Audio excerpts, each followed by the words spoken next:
DKT, सबसे पहले तो मैं आपका शुक्रिया अदा करना चाहता हूं कि आपने मुझे इस चैनल पे आमंत्रित किया। मेरा नाम गोपाल शर्मा है, मैं अलीगढ़ ज़िले का निवासी हूं।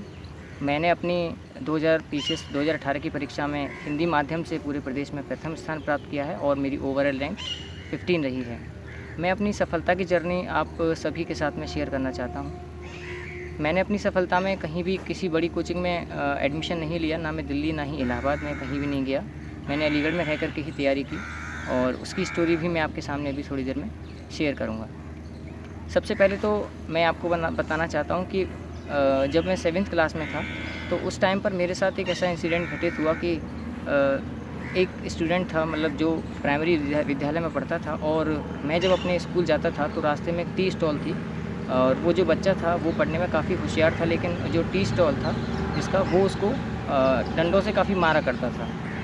वो चूँकि पढ़ने में वो बहुत होशियार था, हमने उससे कई बार ये बोला भी कि आप इसको डंडों से आप क्यों पीटते हैं, इसको अगर पढ़ने का शौक़ है तो आप इसको पढ़ने दीजिए। तो उनका ये स्टेटमेंट था कि पहले तुम ही पढ़ के डीएम बन जाओ, तुम ही पढ़ के कलेक्टर बन जाओ। तो मैंने उनको कई बार कहा, लेकिन उन्होंने फिर भी उस चीज़ को इग्नोर किया और वो चीज़ मैंने मेरे दिमाग पे चढ़ी और मैंने घर आकर के अपने दादाजी से ये पूछा कि किस तरीके से हम ये डीएम या जो कलेक्टर की जो जॉब है वो पा सकते हैं। तो मेरे दादाजी ने कहा कि इसके लिए आपको एक आईएएस और पीसीएस का एग्ज़ाम होता है, आप उस अगर आप उसको क्वालिफाई कर लेते हैं तो आप ये बन जाएंगे। तो मैंने कि उसके लिए क्या करना होता है, तो बोले उसके लिए आपको काफ़ी कुछ पढ़ना होता है। उसी टाइम पर मेरे घर में चूँकि दैनिक जागरण आता था, तो उस टाइम पर दैनिक जागरण में एक पत्रिका निकलती थी, जागरण जोश के नाम से, हर बुधवार को निकलती थी वो। तो उसमें आईएएस और पीसीएस में जो भी स्टूडेंट सेलेक्ट होते थे उनके इंटरव्यूज़ आते थे, उनकी स्ट्रेटजी आती थी, क्या पढ़ना है, और इस तरीके से वो अपनी सारी जर्नी शेयर करते थे। तो उसने मुझे काफ़ी ज़्यादा मतलब मोटिवेट किया। तो मैंने सोचा कि मैं बस ग्रेजुएशन करूँगा और ग्रेजुएशन के बाद मैं इसकी तैयारी करूँगा। लेकिन 2011 में मेरी मदर जो है वो एक्सपायर हो गई, और उसके बाद में जो मेरे घर की फाइनेंशियल जो कंडीशन थी वो भी ज़्यादा ठीक नहीं थी। मेरे पिताजी जो हैं वो एक साधारण किसान हैं, तो मेरे दादाजी ने लेकिन मुझे हर समय प्रेरित किया, उन्होंने हर समय मुझे मोटिवेट किया। लेकिन जब मेरा ग्रेजुएशन पूरा हुआ तो फाइनेंशियल कंडीशन इतनी मेरी ठीक नहीं थी कि मैं दिल्ली या इलाहाबाद जा कर के कोचिंग करूं। तो उसी टाइम 2016 में जब मेरा ग्रेजुएशन कंप्लीट हुआ तो यहाँ अलीगढ़ में ही पंकज वर्मा सर उस समय 2016 में यहाँ के एसडीएम थे। जब उन्होंने यहाँ देखा कि बहुत सारे ऐसे गरीब और नीडी पर्सन्स हैं जो इसकी तैयारी करना चाहते हैं, लेकिन उनके पास में एक पर्याप्त संसाधन मौजूद नहीं है, तो उन्होंने छात्रों के लिए एक गरीब संस्था की शुरुआत की जिसको सिविल सर्विसेज मार्गदर्शिका कहा गया।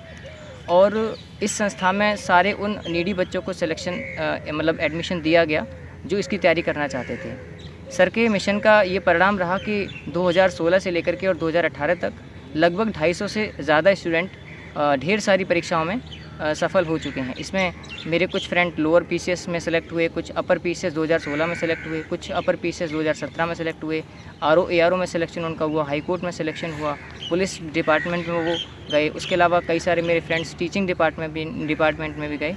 तो ये सर की जो संस्था की जो नींव रखी गई थी सर के द्वारा, ये उसका एक संयुक्त परिणाम था। और इसमें उनका साथ दिया वो बाकी के सभी अदर जो उनके साथी थे, जिसमें उस टाइम के जिसमें राजकुमार गुप्ता सर जो हमें हिस्ट्री पढ़ाते थे वो नायब तहसीलदार थे, और राजवीर सर जो एडीओ हैं, अभी प्रेजेंट में अलीगढ़ में हैं, राघवेंद्र सर जो डिस्ट्रिक्ट हॉर्टिकल्चर ऑफिसर हैं अभी शाहजहाँपुर में, वो उस टाइम पर अलीगढ़ में फूड सेफ्टी ऑफिसर थे। उसके अलावा जयप्रकाश सर जिन्होंने हमें पॉलिटी पढ़ाया वो जुडिशियल मजिस्ट्रेट थे, विभा मैम ने हमें पॉलिटी पढ़ाया, और अनिरुद्ध सर का हमें इंटरव्यू के टाइम पर काफ़ी ज़्यादा सपोर्ट मिला। इसके अलावा जो नोट्स प्रोवाइड कराने का तरीका था वो ये था कि सर ने हमको सबसे पहले एनसीईआरटीज़ को पढ़ने के लिए बोला कि आप बेसिक एनसीईआरटीज़ पढ़िए, कोई बड़ी बुक हमको नहीं बताई। हमने एनसीईआरटी से बिल्कुल शुरुआत की और एनसीईआरटी पतली एनसीईआरटीज़ हमने पढ़ करके और अपनी तैयारी की बेसिक शुरुआत की थी। उसके बाद उन्होंने कुछ साइड बुक्स इसके लिए बताई, जैसे पॉलिटी के लिए एम लक्ष्मीकांत की बुक, और इकोनॉमी के लिए रमेश सिंह की या एस एन लाल की बुक, जो भी आप मतलब आप लेना चाहें वो ले लीजिए जिसकी भाषा सरल हो। हिस्ट्री के लिए, मॉडर्न हिस्ट्री के लिए उन्होंने स्पेक्ट्रम की बुक हमारे साथ शेयर की थी। मेडिवल हिस्ट्री के लिए हमने सतीश चंद्रा की बुक ली थी, और एंशिएंट हिस्ट्री के लिए एस के पांडे की बुक। उसी तरह से जो ज्योग्राफी था उसके लिए हमको 6th, 7th, 8th की ओल्ड एनसीईआरटी, 9th और 10th की हमको नहीं दिलाई थी। 11th की दोनों ओल्ड, दोनों न्यू एनसीईआरटी, और क्लास 12 की भी, दोनों ओल्ड और दोनों न्यू एनसीईआरटी। तो इस तरीके से हमने बेसिक एनसीईआरटी से अपनी तैयारी शुरू की। और तैयारी कराने का सर का तरीका इतना ऐसा था कि वो जो भी पढ़ाते थे उसका वीक में टेस्ट ले लिया करते थे। हर वीक पर एनसीईआरटी का पहले टेस्ट होता था, उसके अलावा जो सर ने हमें पढ़ाया है उसका टेस्ट हुआ करता था। पढ़ाने के लिए सुबह 6 बजे से लेकर के और 9:30 बजे तक कंटिन्यू सर की क्लास चला करती थी। इवन संडे में डबल क्लासेस हुआ करती थी, 6 से लेकर के और 10 बजे तक, उसके बाद में 12 से लेकर के शाम को 5 बजे तक। तो 10-10 घंटे करके सर ने हमको पढ़ाया है। ये अपने आप में, ये जो सफलता हमको मिली है उसकी कहानी अपने आप में ये बयां करता है। कोचिंग में ढेर सारे स्टूडेंट्स ऐसे थे जिनके पास इतने भी पैसे नहीं थे कि वे एनसीईआरटी भी अफोर्ड कर पाएँ। तो इसमें हमको सबसे बड़ा साथ मिला हमारे रिंकू भैया का। रिंकू भैया जो हैं वो काफ़ी सारे बच्चों को सर के कहने पर फ्री में नोट्स प्रोवाइड करा देते थे। उसके अलावा सारे जो सर थे वो अपनी सैलरी में से मतलब टैक्स सैलरी में से अपने पैसे कटवा करके और उन्होंने काफ़ी सारे बच्चों को फ्री बुक्स प्रोवाइड कराई थी। इस कोचिंग, चूँकि ये बिल्कुल फ्री ऑफ कॉस्ट कोचिंग थी, इसका हमने कभी भी 1 रुपया नहीं दिया और ना ही हमने कभी सर से, ना ही सर ने हमसे कभी इस चीज़ की मांग की कि हम 1 भी रुपया इस कोचिंग के लिए दें। उनका कहना था कि ये कोई कोचिंग नहीं है, ये एक मिशन है जो अनवरत रूप से चलता रहना चाहिए। और इस मिशन का यही उद्देश्य है कि वे अन्य छात्रों को, आगे जो भी बच्चे सिलेक्शन लें, वो आगे आने वाले स्टूडेंट्स को इस तरीके से मोटिवेट करें कि जो लोग हैं वो इसकी तैयारी से डरे ना। क्योंकि अक्सर हमने ये देखा है कि संसाधनों के अभाव में या पैसे की तंगी के कारण बहुत सारे लोग ऐसे हैं जो अपने जो इन सपने हैं उनको तोड़ करके किसी दूसरी शाखा में चले जाते हैं। उनमें कैलिबर पूरा होता है लेकिन वे अपनी प्रतिभा को नहीं पहचान पाते और रास्ते से भटक जाते हैं। तो सर ने ऐसे लोगों के लिए ही ये मिशन स्टार्ट किया था। अब मैं इसमें आपको ये बताता हूँ कि हमारा किस तरीके से शेड्यूल चलता था। सबसे पहले सर ने हमको इसके लिए सर ने व्हाट्सएप ग्रुप बना रखे थे। 5 से 6 व्हाट्सएप ग्रुप थे। उन व्हाट्सएप ग्रुप में डेली सुबह 6 से 7 की, डेली शाम को सुबह 5 बजे या शाम को ये पता हमें चल जाता था कि कल किसकी क्लास है। तो कभी पंकज सर की क्लास होती थी, पंकज सर हमको ज्योग्राफी पढ़ाते थे, राजवीर सर हमको इकोनॉमी पढ़ाते थे और राघवेंद्र सर हमको साइंस टेक पढ़ाते थे। उसके अलावा बायोलॉजी का पोर्शन भी पढ़ाते थे। राजकुमार गुप्ता सर ने हमको पूरा हिस्ट्री पढ़ाया है। पॉलिटी विभा मैम ने और जयप्रकाश सर ने हमको अच्छे से पढ़ाया है। और जो रिंकू भैया हैं उन्होंने हमारा नोट्स प्रोवाइड कराने में, ज़ेरॉक्स कॉपी कराने में बहुत ज़्यादा हेल्प की है। क्योंकि मैंने ये सफलता अपने फर्स्ट अटैम्प्ट में ही पाई है। मैंने कोचिंग को 2018 में ज्वाइन किया था और केवल 10 महीने की सफलता के बाद मैंने ये 10 महीने की तैयारी के बाद मैंने ये सफलता पाई है। तो इसका कहीं ना कहीं जो सारा श्रेय है वो सर की गाइडेंस को और सर के पढ़ाने के तरीके को जाता है। सर की गाइडेंस इस प्रकार से रही कि वे हमको न केवल पढ़ाते थे बल्कि पढ़ाने के साथ साथ उन्होंने एक इंटीग्रेटेड अप्रोच के साथ हमें तैयारी कराई। वे प्री के साथ साथ मेंस की और इंटरव्यू दोनों की तैयारी को साथ लेकर के चलते थे।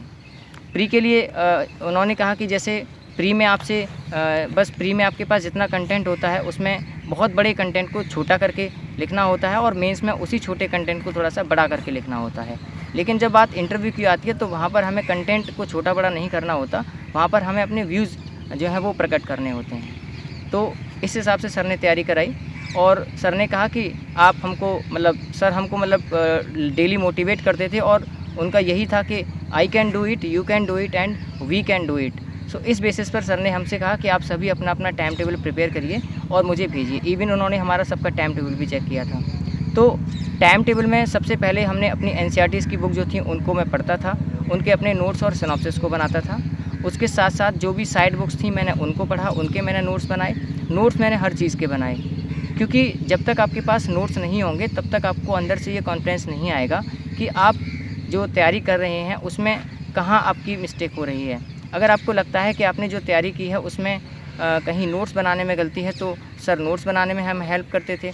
उसके अलावा वो सारी चीज़ें हमें वो बताते थे कि किस तरीके से आपको ये तैयारी करनी चाहिए। टाइम टेबल उसके लिए मेरा ये था कि मैं सबसे पहले सुबह जब मैं आता था तो सारा अखबार पढ़ता था। अखबार पढ़ने के बाद में 6 बजे से सर की क्लास होती थी, 6 से 9:30 तक। 9:30 बजे के बाद में सर ने चूँकि तहसील में ये पहले कोचिंग स्टार्ट की थी और जब सर का यहाँ से ट्रांसफ़र हो गया तो उसके बाद ये यहीं अलीगढ़ में मालवीय पुस्तकालय में ये शिफ्ट हो गई थी। तो 6 से 9:30 बजे तक सर की क्लास चलती थी। उसके बाद में मैं अपने घर जा कर के जो सर ने पढ़ाया होता था उसको रिवाइज़ करता था। उसके बाद में जो एनसीईआरटीज़ थी उनको पढ़ता था, साइड बुक्स पढ़ता था। शुरुआत में मैंने यही किया। प्री के लिए 6-7 महीने तक मैंने इस तरीके से इंटीग्रेटेड तैयारी की।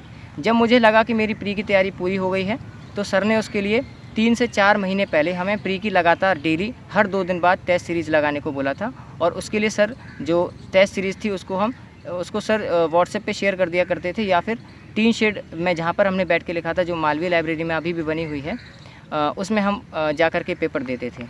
तो उसमें 2-2 घंटे का पेपर होता था। उसके बाद में सारी जो OMR थी उनको चेक करने के लिए सर ने एक तरीका निकाला था कि जो बॉयज़ की OMR हैं उनको गर्ल्स में और गर्ल्स की OMR को बॉयज़ में डिस्ट्रीब्यूट करके और क्रॉस चेक कराया जाता था, ताकि इससे नंबर बढ़ने या घटने का कोई चांस ना आता है और रियल इवैल्यूएशन एक तरीके से हो पाए। पेपर होने के बाद सर हमको बोलते थे कि जो भी आंसर्स आपको नहीं आए हैं या जो क्वेश्चन आपके गलत हो गए हैं, उनको आंसर की से ना मिला करके बुक से मिलाइए, क्योंकि जब हम बुक से उनको मिलाएंगे तो उसके आसपास की सर्कमफ्रेंस हम पढ़ लेंगे, और अगर उस सर्कमफ्रेंस में आगे से कहीं भी कोई भी क्वेश्चन अगर आता है तो हम उसका आंसर ईज़िली कर सकते हैं। इसके साथ साथ सर ने मेंस की भी तैयारी के लिए हमको कहा था। तो सर ने जैसे ज्योग्राफी ऑप्शनल मेरा था और सर ने ज्योग्राफी ही पढ़ाया था, तो सर शुरू से जो प्रिपरेशन का जो सर का लेवल था वो इस तरीके से था कि प्री और मेंस दोनों की तैयारी जो है वो एक साथ हो जाए। तो सर ने हमको प्री के साथ साथ ही मेंस के आधे से ज़्यादा नोट्स ऑलरेडी प्रिपेयर करा चुके थे, और जब तक हमारा प्री हुआ हमारे मेंस के नोट्स लगभग कवर हो चुके थे। तो जैसे ही हमारा मेंस हुआ तुरंत उसके बाद में ऑप्शनल पेपर की सर ने आंसर राइटिंग स्टार्ट करा दी, और आंसर राइटिंग स्टार्ट कराने के लिए सर जो पेपर थे वो खुद अपने हाथों से बना करके ग्रुप पर शेयर किया करते थे, और हम उसको प्रिंट आउट निकलवा करके, रिंकू भैया उसका प्रिंट आउट निकलवाते थे, सर उसका प्रिंट आउट निकलवाते थे, और फिर हम सभी से वो पेपर कराते थे। पेपर कराने में ध्यान ये दिया जाता था कि सारे पेपर कराने के बाद में 3 घंटे का पेपर हम तरीके से करते थे, और करने के बाद में उसकी जो पिक्स होती थी हम उनको व्हाट्सएप पे शेयर सर के साथ कर दिया करते थे। जब मेरा ग्रेजुएशन हुआ तो ग्रेजुएशन के बाद में घर वालों ने मुझे कहा कि आप तैयारी करने कहीं बाहर जाना पड़ेगा, तो उसके लिए आपको थोड़े से पैसे की आवश्यकता होगी। तो मेरे घर में चूँकि हम मतलब 4 भाई बहन हैं, और उसके अलावा मेरे 2 चाची के बच्चे जो हैं वो भी यहीं पर रहते हैं, तो घर वालों के लिए मेरे फादर की और मेरे ग्रैंडफादर की इनकम जो थी वो इतनी नहीं थी कि हम सबका वो मतलब सबको इस तरीके से मैनेज करें कि मैं एक अच्छे वे के साथ तैयारी कर लूँ। तो मैंने बुक्स वगैरह ख़रीदने के लिए ट्यूशन भी पढ़ाया था, और एक कॉलेज में मैंने कुछ टाइम के लिए ज्वाइन भी किया था। तो इस तरीके से मैंने अपने आप को फाइनेंशियली सपोर्ट किया, और उसके अलावा मैं बच्चों को ट्यूशन्स प्रोवाइड कराता था, होम ट्यूशन्स में देता था, और उसके बाद में मुझे जो भी टाइम मिलता था मैं उसमें अपनी अच्छे से तैयारी करता था। तैयारी के लिए कोई डेफिनेट टाइम पीरियड नहीं है। मैं इसके लिए क्या करता था, मेरे डेली जो वीक था उसमें डेली मैंने जो अपने टॉपिक्स थे उनको कवर अप करके रखा था कि मुझे इस दिन ये सब्जेक्ट पढ़ना है और इसमें इतने टॉपिक्स मुझे ख़त्म करने हैं, फिर चाहे मुझे 2 घंटे लगें, 3 घंटे लगें, या फिर मुझे पूरा दिन क्यों ना लग जाए। एनसीईआरटी ख़त्म करने के लिए मैंने केवल 4 से 5 दिन का टाइम रखा था कि मैं 4 से 5 दिन में एक एनसीईआरटी को ख़त्म करूँगा। तो पढ़ने की मेरी स्पीड कुछ इसी प्रकार की थी कि मैं एनसीईआरटी को इस तरीके से कवर किया करता था। अब चूँकि सर ने प्री की तैयारी कराई, और प्री की तैयारी जब मैंने की तो केवल 10 महीने के अंदर प्री की तैयारी सर ने हमको कराई थी, और इतने सारे टेस्ट पेपर हम लोगों को करा दिए थे, लगभग 100 के आसपास सर ने हमको टेस्ट पेपर कराए थे। तो एक पेपर में अगर 150 क्वेश्चन है पीसीएस के लिए, तो आप 100 अगर पेपर कर लेते हैं तो यानी कि आप कम से कम 15,000 क्वेश्चनों से आप मतलब रूबरू हो जाते हैं। तो 15,000 क्वेश्चन को करने के बाद जब हम एग्ज़ाम हॉल में गए तो हमको वहाँ पर कुछ भी ऐसा नहीं लगा कि टाइम का प्रेशर है या नेगेटिव मार्किंग है तो उसका हमें डर हो, या उसके अलावा जो सर्किल हैं उसके भरने का हमें डर हो। तो हमने बहुत ही रिलैक्स तरीके से पूरा एग्ज़ाम दिया, और जो भी सर की गाइडेंस थी, सर ने हमको एक राउंड सिस्टम बताया था कि आप अगर आपको पेपर मिले तो घबराना बिल्कुल भी नहीं है, और पेपर राउंड में आपको फॉलो करना है। राउंड सिस्टम में उन्होंने ये कहा था कि सबसे पहले जब आपको पेपर मिले तो आप सबसे पहले उन क्वेश्चंस को करिए जो आपको बहुत अच्छे से आते हैं। उसके अलावा जो क्वेश्चन आपको नहीं आते हैं उन पर आप सर्किल करते हुए आगे बढ़ जाइए। फिर सेकंड राउंड में उन क्वेश्चंस को करिए जिनमें फर्स्ट राउंड में आपने सर्किल फिलअप किया था। तो इसमें क्या होता है कि लगभग 20 to 30% क्वेश्चंस के आंसर आपको सेकंड टाइम पे याद आ जाते हैं, तो वहाँ से वो हो जाता है। उसके अलावा अगर फिर भी कुछ क्वेश्चन रह जाते हैं तो आप उनको थर्ड राउंड में आप उनको सॉल्व करिए। और अगर फिर भी आपको लगता है कि 3 राउंड लगाने के बाद आपका जो पेपर है उसमें इतने क्वेश्चंस, अगर आपको अंदर से लगता है कि कॉन्फिडेंस आप नहीं है और आपको लगता है कि शायद मेरे इतने क्वेश्चन से काम नहीं चलने वाला, तो फिर आप 4th राउंड में आप अपना तुक्का लगाइए। तो ये तो जो तुक्का लगाने का जो प्रोसेस था ये सब हम टेस्ट सीरीज़ में पहले ही अपना चुके थे, तो इससे हमें कोई समस्या नहीं हुई, और इसका अंततः परिणाम ये हुआ कि 2018 की पीसीएससी परीक्षा में लगभग 100 से 150 लोगों ने मेंस के लिए क्वालिफाई किया। जब हमने मेंस की तैयारी की थी तो यहाँ पर डॉक्टर पंकज वर्मा सर जो थे वो एडीएम अम्बेडकर नगर में सर शिफ्ट हो चुके थे, उसके सहारनपुर में शिफ्ट हो चुके थे। और सहारनपुर में जब सर गए तो वहाँ भी सर ने एक ब्रांच खोली। उसके अलावा सर नजीबाबाद भी सर का ट्रांसफ़र हुआ तो सर ने वहाँ भी एक ब्रांच खोली, और प्रेजेंट में सर एडीएम अम्बेडकर नगर में हैं। तो सर ने जहाँ भी ये ब्रांच खोली, इन सारी ब्रांचों को अलीगढ़ वाली ब्रांच से एक तरीके से लिंक कर दिया गया, और वहाँ के सभी बच्चों के साथ मिलकर के सर ने एक होलिस्टिक अप्रोच के साथ हमें तैयारी कराई। तैयारी कराने के क्रम में सर ने सबसे पहले हमारे ऑप्शनल जो पेपर थे वो चूँकि हमें पहले ही तैयार करा दिए थे, तो जो लोग नए थे उनको हमने नोट्स प्रोवाइड करा दिए थे। उसके अलावा सर ने हमको लगातार टेस्ट सीरीज़ हमको तैयार कराई थी। और मेंस के लिए चूँकि यूपी पीसीएस 2018 में जो पैटर्न था वो पहली बार यूपीएससी के आधार पर था, तो कोई किसी को आइडिया नहीं था कि किस प्रकार से क्वेश्चन आएंगे। लेकिन नोट्स बनाने की अभी हमारे सामने एक चुनौती थी कि किस तरीके से हम अपने नोट्स को तैयार करें। तो नोट्स तैयार करने के लिए हमको दिल्ली या इलाहाबाद जाने की इतनी ज़रूरत नहीं पड़ी। सर अपनी ड्यूटी के टाइम में से ही कुछ टाइम निकाल करके दिल्ली गए, और हमारे लिए सर ने नोट्स भी वहाँ से लेकर के आए। ज़ेरॉक्स हमने उनकी कराई और फिर हमने उसी से अपने नोट्स बनाए। सर ने नोट्स बनाने का भी हमें तरीका बताया था। सर ने कहा था कि अगर आप 10 पेज पढ़ते हैं तो 10 पेज को आप केवल 1 से 2 पेज में समेटने की कोशिश करिए, ये नोट्स बनाने का सबसे अच्छा तरीका है। इसके अलावा हम उसमें कलर्ड पेन का यूज़ किया करते थे, क्योंकि कलर्ड पेन से हमको इम्पोर्टेंट, वेरी इंपॉर्टेंट और लेस इंपॉर्टेंट इस तरीके की जो चीज़ें थी वो हमको अच्छे से पता चल पाएँ। सर ने सबसे पहले जो नोट्स बनाने के क्रम में हमें तरीका बताया था, वो सर ने ये कहा था कि पहले आप उन सब्जेक्ट्स के नोट बनाइए जिनमें ट्रेडिशनल पार्ट ज़्यादा है, यानी कि जिसमें डायनेमिक पोर्शन थोड़ा सा कम आता है। तो डायनेमिक पोर्शन की वजह से हमने सबसे पहले जीएस पेपर 1 और जो हिंदी और ऐसे था इसके हमने नोट्स बनाए। हिंदी और ऐसे का पेपर चूँकि यूपी पीसीएस में मार्किंग इसके मार्क्स जो हैं वो जुड़ते हैं, तो हिंदी की तैयारी कराने के लिए सर ने सबसे पहले हमें एक एक क्वेश्चन को अच्छे से एलेबोरेट किया कि आपको जब भी आप मेंस एग्ज़ाम में लिखें, तो मेंस एग्ज़ाम में लिखने से पहले आप हिंदी के पेपर के जितने भी क्वेश्चंस हैं, जो भी क्वेश्चंस आपको पूछे गए हैं, उनको अच्छे से डिफ़ाइन करें, उनकी सबकी डेफिनेशन दें, और जितना आपको चीज़ें आती हैं ज़्यादा से ज़्यादा उसमें लिखने की कोशिश करें, क्योंकि हिंदी के क्वेश्चन पेपर में कोई वर्ड लिमिट हमारे पास नहीं होती है। तो जितना तरीके से हम ज़्यादा चीज़ों को बता पाएंगे वो हमारे लिए कहीं ना कहीं बेहतर होगा। मेंस के लिए जो ऐसे का पेपर है उसके लिए सर ने ये बताया था कि आपको जो पूरा का पूरा ऐसे केवल पैराग्राफ में लिखना है, आपको कोई डायग्राम फ्लो चार्ट यूज़ नहीं करना है। लेकिन आप अगर कुछ इम्पोर्टेंट दिखाना चाहते हैं और आप ये चाहते हैं कि जो अध्यापक है और जो आपकी कॉपी को जांचने वाले हैं वो आपकी कॉपी में इम्पोर्टेंट जो पॉइंट्स हैं उन्हें देखें, तो आप उसके लिए उसको अंडरलाइन कर दीजिए जिस आप पेन से लिखिए। उसके अलावा जो बहुत ही ज़्यादा इम्पोर्टेंट वर्ड है जिसको आप चाहते हैं कि इसको बिना देखे वो ना रहें, तो उसके लिए आप उसको बॉक्स में ऑफ कर दीजिए। साथ के साथ टाइम पर कोटेशन स्टार्ट करिए। ऐसे के लिए जो मेरी स्ट्रेटजी थी, मैंने 3 ऐसे, क्योंकि यहाँ पर लिखने होते हैं, टोटल 9 सेक्शंस होते हैं, मतलब 9 निबंध आते हैं, 3 सेक्शन होते हैं, और इसमें तीनों सेक्शंस में से एक सेक्शन पे आपको मतलब एक निबंध आपको लिखना होता है। इस तरीके से टोटल 3 निबंध आपको लिखने होते हैं।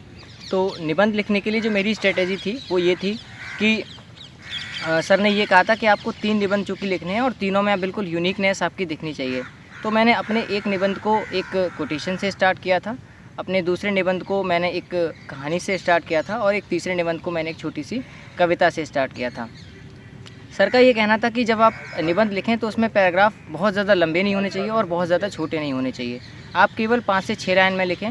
डायग्राम और फ्लो चार्ट का आप यूज़ ना करें, क्योंकि जो निबंध है उसका उद्देश्य जो भी पढ़ने वाले हैं उनके अंदर एक रुचि पैदा करना है कि वे इस विषय की गहराई में जाएं और मतलब उसको अच्छे से समझने की कोशिश करें, और उस विषय को इतना रोचक तरीके से प्रस्तुत किया जाए कि वो उसको पढ़ने के लिए पूरी तरीके से आकर्षित हो और उसे तल्लीन हो जाएं।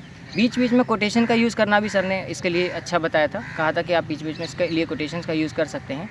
आप जैसे स्टार्टिंग करें वैसे ही आप एंडिंग करें। जब एंडिंग आपको करना हो तो उसमें आपको कंक्लूज़न हेडिंग डाल के नहीं लिखना होता है, और हेडिंग डाल के किसी भी ऐसे को लिखना आपको अवॉइड भी करना चाहिए।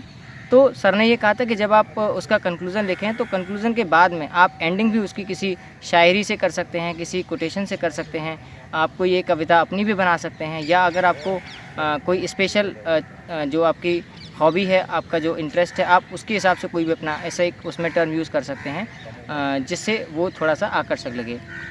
चूँकि हिंदी और ऐसे का जो पेपर है इसमें हिंदी मीडियम के स्टूडेंट्स को लीड लेने की बहुत ज़्यादा ज़रूरत होती है, क्योंकि इंग्लिश मीडियम के जो स्टूडेंट हैं उनका हिंदी में ये जो सब्जेक्ट होते हैं उनका थोड़ा सा हिंदी जो है वो वीक होता है। तो सर ने कहा था कि अगर हम हिंदी में 30 से 40 नंबर की भी लीड ले लेते हैं तो ये बहुत हद तक हमारे सिलेक्शन को डिसाइड कर देता है।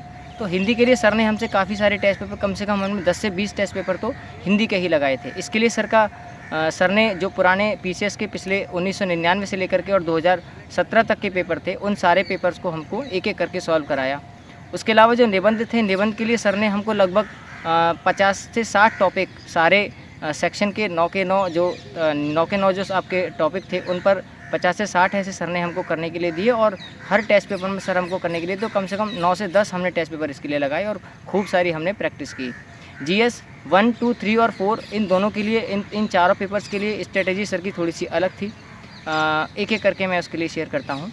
सबसे पहले अगर हम बात करें जीएस पेपर 1 की, तो जीएस पेपर 1 में आपका art and culture, history, India after independence, उसके बाद में वर्ल्ड हिस्ट्री, इंडियन सोसाइटी और ज्योग्राफी का पार्ट आता है। उसके अलावा जो वुमेन रिलेटेड मुद्दे हैं, सेल्फ हेल्प ग्रुप, वो सारे के सारे आपके इसमें आते हैं।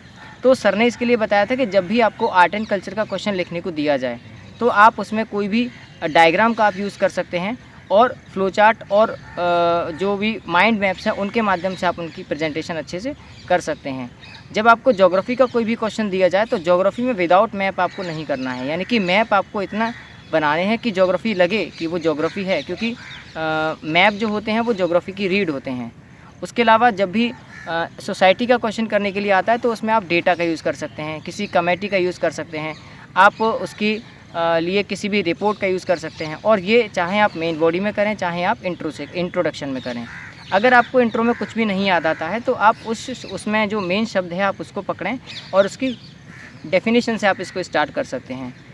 जो मेंस होता है उसमें चूँकि जो सारा का सारा जो तरीका है आपका, वो आपकी जो पर्सनैलिटी है वो आपकी कॉपी से निर्धारित होती है। तो मेंस जब होता है तो उसके लिए आपको खूब सारी लिखने की प्रैक्टिस करते रहना चाहिए। तो हमारा प्री होने के बाद, क्योंकि प्री 28 अक्टूबर को था, तो लगभग 1 से 1.5 महीने हमने बाकी सब्जेक्ट्स के नोट्स जो थे वो प्रिपेयर किए। और जनवरी से लेकर के जब तक हमारा मेंस नहीं हुआ उसके 10 दिन पहले तक सर ने हमको ढेर सारी आंसर राइटिंग कराई। उसमें शुरुआत के 2 से 3 महीने तक सर ने हमको पहले 10-10 क्वेश्चन करने को दिए। उसके बाद सर ने हमको 20 क्वेश्चन लिखने को दिए, पूरा पेपर करने को दिया 3 घंटे में। शुरुआत में सर ने हमसे कहा था कि अगर आपको क्वेश्चन नहीं लिखने को आ रहे हैं तो आप देख देख करके लिखिए। कभी भी बिल्कुल पहले दिन से आंसर राइटिंग स्टार्ट नहीं करनी चाहिए। आपको बेसिक बुक्स पढ़ने के बाद, नोट्स बनाने के बाद, जब इतना आइडिया हो जाए कि आपको चीज़ों की समझ हो, तभी आपको आंसर राइटिंग स्टार्ट करनी चाहिए। और आंसर राइटिंग स्टार्ट करने के लिए मेंस का टाइम तो मेंस के बाद जो प्री के बाद का टाइम है वो सबसे अच्छा टाइम रहता है। आप प्री से पहले भी तैयार कर सकते हैं अगर आप पहले से तैयारी कर रहे हैं तो जीएस पेपर 1 में जैसा मैंने आपको भी बताया कि आपको वहाँ पर डायग्राम का यूज़ करना है, फ्लो चार्ट का यूज़ करना है, माइंड मैप का यूज़ करना है। अगर सांची को स्तूप पर भरहुत स्तूप के, मान लीजिए एक क्वेश्चन है सांची स्तूप पर भरहुत स्तूप में आपको उसका डेफिनेशन या उसको डिफाइन करने के लिए आया है या उसको अंतर करने के लिए आया है, तो सबसे पहले सर ने बताया था कि आपको सांची स्तूप या जो स्तूप है उसकी पहले आपको डेफिनेशन देनी है कि स्तूप होता क्या है। उसके बाद में स्तूप का पूरा आप स्ट्रक्चर बता दीजिए, स्तूप का पूरा आप एक डायग्राम बना के दिखा दीजिए और फिर उन दोनों की विशेषताओं को बताइए। जब भी डिफरेंस करने को आए तो 2 तरीके हैं। अगर आपको बिल्कुल क्लियर कट डिफरेंस पता हो तब आप उनको बीच में लाइन करके लिखिए, और अगर आपको डिफरेंस सही से नहीं पता हो तो आप उनको पैराग्राफ में लिख सकते हैं। दूसरी चीज़, जो जीएस का पेपर 2 है उसमें पॉलिटी, इंडियन पॉलिटी जो है वो, उसके अलावा कॉन्स्टिट्यूशन, उसके अलावा जो गवर्नेंस है उसका टॉपिक आता है, आईआर के टॉपिक्स आते हैं, और डिफेंस का जो थोड़ा सा टॉपिक है वो भी जो आईआर से कनेक्टेड है वो सारा का सारा आता है। वुमेन से रिलेटेड जो मुद्दे हैं वो सारे आते हैं। तो इनके लिए सर ने हमसे कहा था कि पॉलिटी में हम जितने चीज़ों को पैराग्राफ में या फ्लो चार्ट के रूप में लिखेंगे उतना ज़्यादा ठीक है। क्वेश्चन के आंसर को बहुत लंबे पैराग्राफ में और बहुत छोटे पैराग्राफ में आपको नहीं लिखना है, आपको सीधे बुलेट पॉइंट्स में लिखना है। तो हमने क्वेश्चन की शुरुआत में जब डेफिनेशन हमने दी, इंट्रो में थोड़ा सा हमने डेफिनेशन 2-4 लाइन आपको इंट्रो में देनी है, उसके बाद में फिर मेन बॉडी में आपको पूरा का पूरा क्वेश्चन लिखना है। और मेन बॉडी आपकी बुलेट पॉइंट्स के रूप में हो सकती है, छोटे छोटे पैराग्राफ के रूप में हो सकती है, उसमें बीच बीच में आपके डायग्राम, फ्लो चार्ट, मैप्स, ये सारे के सारी चीज़ें पड़ी होनी चाहिए। कंक्लूजन के लिए सर ने ये कहा था कि कंक्लूजन 3 से 4 लाइन का हो, लेकिन वो इस तरीके का हो कि मतलब कुछ इसमें इनोवेटिव आइडियाज़ हों, और हर पेपर में आपको करंट अफेयर से अलाइड करके लिखना है। तो करंट अफेयर से अलाइड करने का जो तरीका था वो काफ़ी ज़्यादा वैल्यूएबल रहा था। जीएस पेपर 3 में क्योंकि इकोनॉमी का पार्ट आता है, उसके अलावा जो भी एग्रीकल्चर है उसका पार्ट आता है, उसके अलावा जो डिफेंस है, एनवायरनमेंट है और डिज़ास्टर मैनेजमेंट है, इंटरनल सिक्योरिटी है, ये सारे के सारे टॉपिक्स जीएस के पेपर 3 में कवर होते हैं। चूँकि 2 और 3 जो पेपर हैं उनका बहुत ही ज़्यादा डायनेमिक नेचर का है और सर ने ये पहले ही एक्सपेक्ट कर लिया था कि इनका जो पेपर का जो लेवल है वो इतना आएगा कि बिल्कुल करंट अफेयर्स से ऐड करके आएगा। तो सर ने इसके लिए ढेर सारे करंट अफेयर्स के क्वेश्चन से ऐड करके हमको सारे क्वेश्चंस की तैयारी कराई थी। उस टाइम पर जो भी चीज़ें करंट अफेयर्स के रूप में चल रही होती थी, सर ने उसी से रिलेटेड हमको क्वेश्चन बनाए और उनकी हमको तैयारी कराई। तो मेन से पहले हमने लगभग 60 से 70 पेपर्स लगा लिए थे और कम से कम 1500 हमने क्वेश्चनों की प्रैक्टिस हम सभी लोगों को करा दी थी। और इसी का एक संयुक्त परिणाम ये था कि हमको मेंस में लगभग 40 लोगों ने क्वालिफाई किया जो इंटरव्यू के लिए सेलेक्ट हुए। जीएस का जो पेपर 4 है वो चूँकि इथिक्स का पेपर है और इथिक्स के पेपर में करंट अफेयर्स का इतना रोल नहीं रहता है। वहाँ पर आपको कुछ इथिक्स की चीज़ें जैसे मॉरलिटी है, इंटीग्रिटी है, उसके अलावा ऑब्जेक्टिविटी है, तो ये कुछ ऐसे शब्द हैं जो आपको बस जिन्हें आपको याद करना है और इन्हीं के बेसिस पर पूरे के पूरे आपके व्यक्तित्व का सिलेक्शन होता है। इसमें चूँकि केस स्टडीज़ आती हैं तो केस स्टडीज़ आपके व्यक्तित्व को बहुत हद तक ये बता देते हैं कि आप किस चीज़ के बारे में कहाँ तक सोचते हैं और आपकी जो भी सिचुएशन है उनको हैंडलिंग करने की जो आपकी कैपेसिटी है वो कितनी है। क्योंकि ये सबसे छोटा पेपर है तो सर ने इसके लिए कहा था कि आप सबसे बाद में इसके नोट्स प्रिपेयर करना।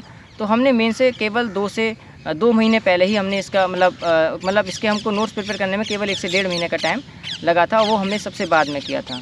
तो इस तरीके से सर ने ऑप्शनल के पेपर हमको पहले करा दिए थे। उसके बाद हमने हिंदी और ऐसे के जो पेपर थे उनको तैयार किया। क्योंकि ऐसे के पेपर में कोई ख़ास तैयारी आपको नहीं करनी होती है, उसमें आप जितना ज़्यादा लिखेंगे, लिखने का आप जितनी ज़्यादा प्रैक्टिस करेंगे उतनी आपकी भाषा शैली और आपकी लेखन शैली में इतना सुधार आ जाएगा कि आप आसानी से अपनी चीज़ों को सरल और सही शब्दों में प्रकट कर पाएंगे। अगर जीएस के पेपर की बात करें तो जीएस के पेपर में सारे सब्जेक्ट्स की अलग अलग स्ट्रेटेजी थी। जैसे कहीं फ्लो चार्ट आपको यूज़ करना है, कहीं आपको मैप्स यूज़ करने हैं। अगर आईआर का कोई क्वेश्चन आता है तो आप विदाउट मैप आप उसको मत दिखाइए।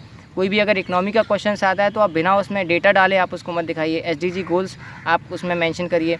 डिजास्टर मैनेजमेंट का अगर आता है तो आप विदाउट उसमें बिना मैप डाले उसको मत दिखाइए। इंटरनल सिक्योरिटी का अगर आता है तो आप उसमें भी लोकेशन दिखाइए कि कहाँ पर ये है। एग्जैक्ट अगर आपको लोकेशन नहीं याद हो तो आप केवल एक वहाँ का रफ खाका खींच दीजिए।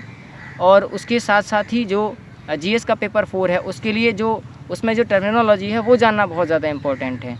तो उसके लिए सर ने हमको टर्मिनोलॉजी के एक एक शब्द को बहुत अच्छे से डिफ़ाइन करके बताया था कि आप इसको कैसे अपनी सोसाइटी से कैसे बाकी के शब्दों से कोरिलेट कर सकते हैं। क्योंकि जब हम तैयारी करते हैं तो प्री की, मेंस की और इंटरव्यू की अक्सर हमारे मन में ये दुविधा रहती है कि हम पहले प्री की तैयारी करेंगे, फिर मेंस की करेंगे और फिर इंटरव्यू की करेंगे। तो सर ने इंटीग्रेटेड अप्रोच से हमें तैयारी कराई थी।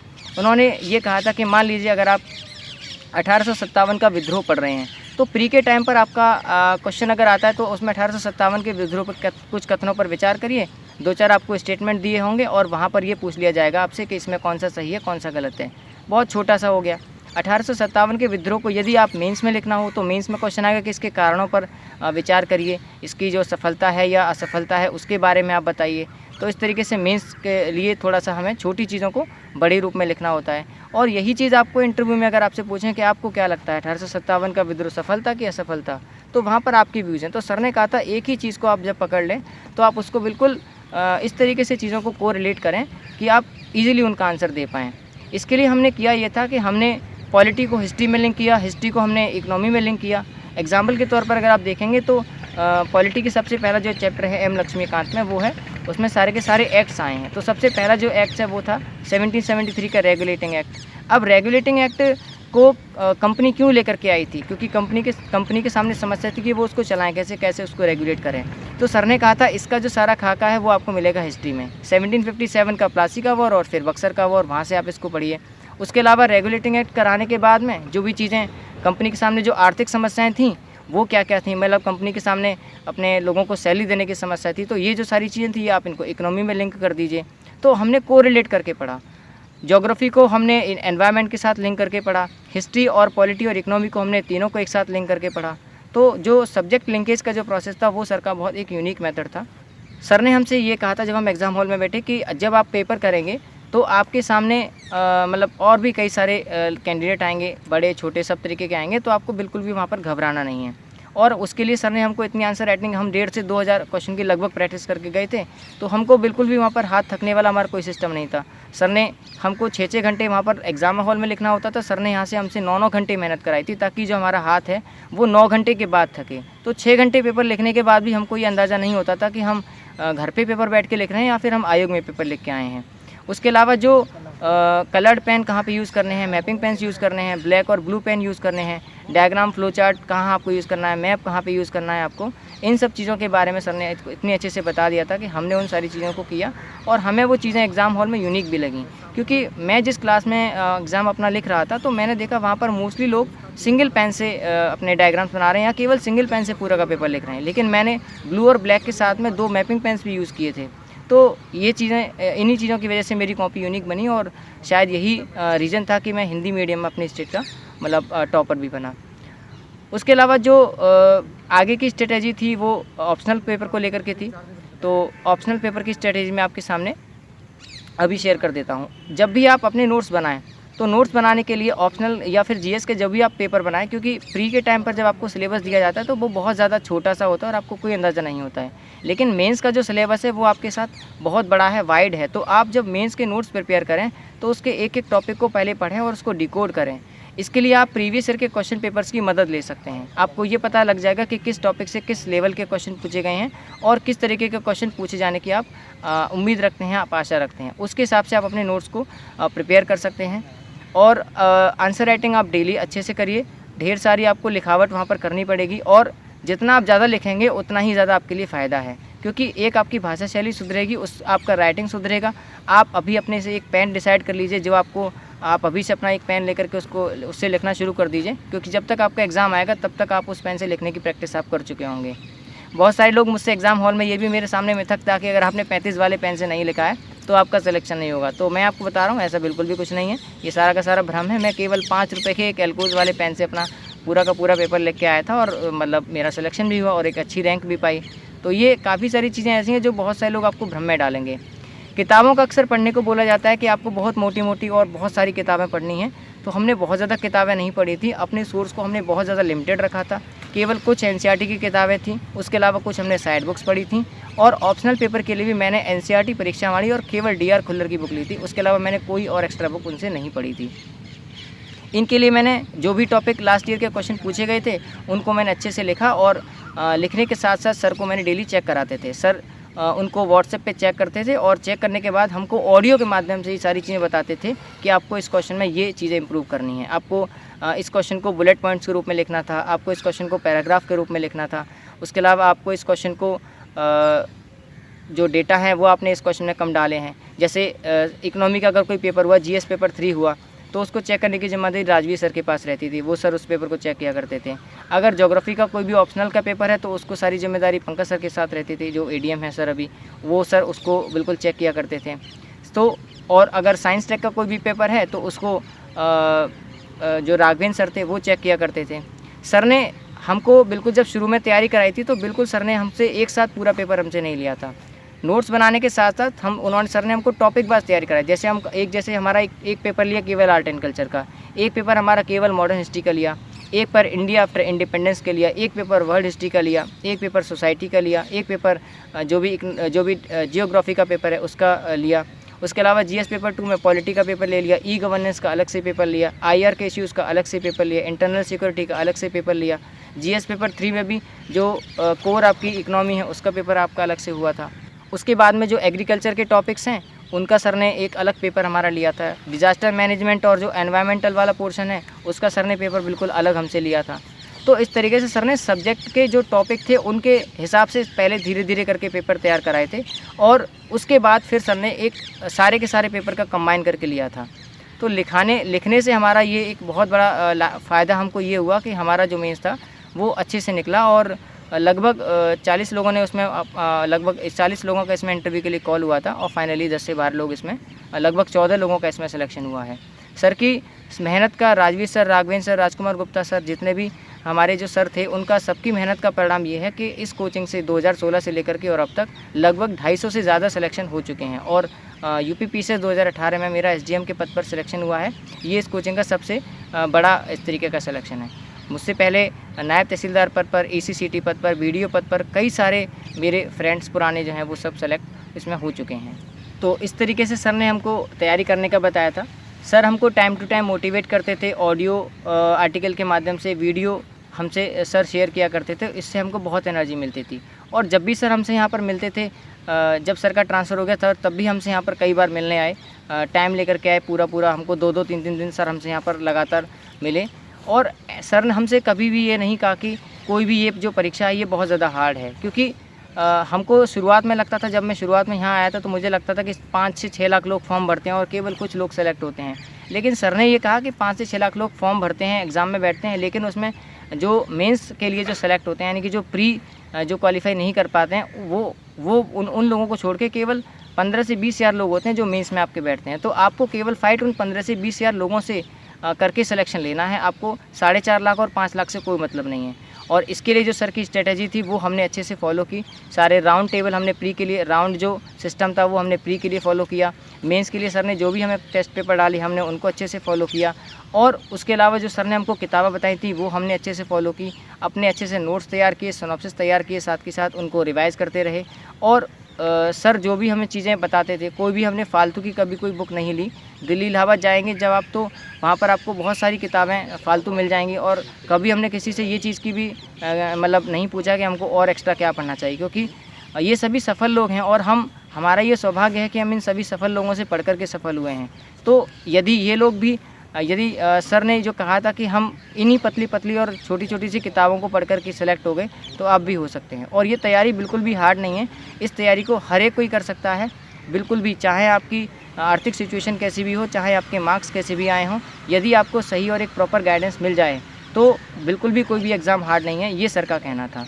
और सर हमको टाइम टू टाइम मोटिवेट करने के लिए कहा करते थे कि अगर आप तैयारी नहीं करेंगे तो एक दिन ऐसा आएगा जब आपके बगल में बैठा हुआ जो लड़का है वो सेलेक्ट हो जाएगा और फिर आपको उस चीज़ का बुरा लगेगा।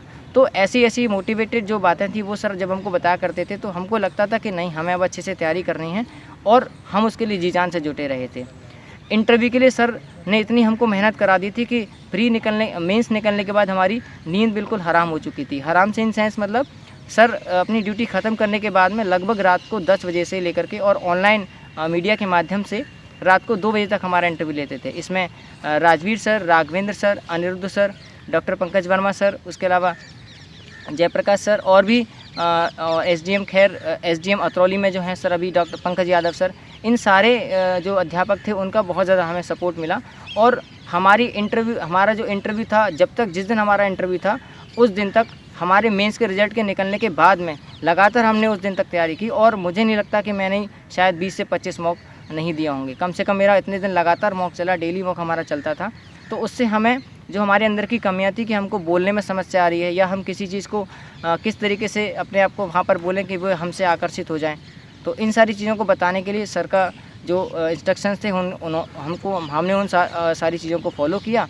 और फॉलो करने का ही रिज़ल्ट ये रहा है कि हम आज इस पद के लिए चयनित हुए हैं। और पहले प्रयास में यदि मैं ये चीज़ें कर सकता हूँ तो हर कोई कर सकता है, बिल्कुल भी डरने की ज़रूरत नहीं है। सबके सब ग्रामीण पृष्ठभूमि वाले जो जितने भी छात्र हैं जो इसकी तैयारी कर रहे हैं, मैं उन सभी से कहना चाहूँगा कि कोई भी आपको डराए कि इसके लिए बहुत कुछ पढ़ना पड़ता है, तो पढ़ना पड़ता है, लेकिन कोई भी आपको बिल्कुल मोटी किताब बिल्कुल भी नहीं पढ़नी है। पतली सी सारी NCERTs हैं वो आपको पढ़नी है।